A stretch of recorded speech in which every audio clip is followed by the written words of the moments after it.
Medzi lesmi nakoniec zasahovali hasiči až zo 4 okresov. Oheň zachvátil 2 humná, chatku a garáž. Už sa nedalo dostať tam. Také plamene boli, tam ešte aj ovce boli, kozy sme mali v tej konici.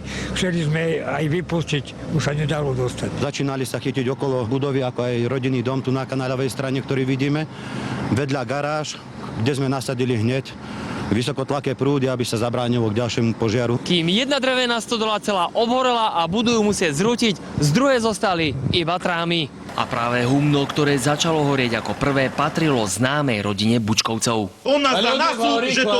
Balíky, všetko, tam sklad sme mali, všetko zhorelo. Na zlikvidovanie hospodárskej budovy, že tam nebudeme chovať, že sa tam Ešte na slobode. Teraz sa urobil, že mu je zlé.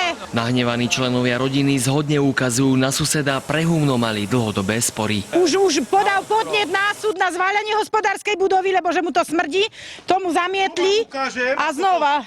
Horelo, to bolo zapálené taktikou. Môj muž išiel do dennej. To bolo takto zapálené, pozrite sa. Od tejto strany, aby on nezhorel. Takže fakticky, pokiaľ ten plámeň prešiel senka, tak už boli tu požiarníci, aby dom uhasili a proste to bolo logicky. Rozprávali sme sa aj so susedom, tvrdí, že s ničivým požiarom nemá nič spoločné. Viete čo, tak vám poviem, ako je pravda. To už malo byť zváľané pred 6 rokmi. Ale obecný úrad to nezválal.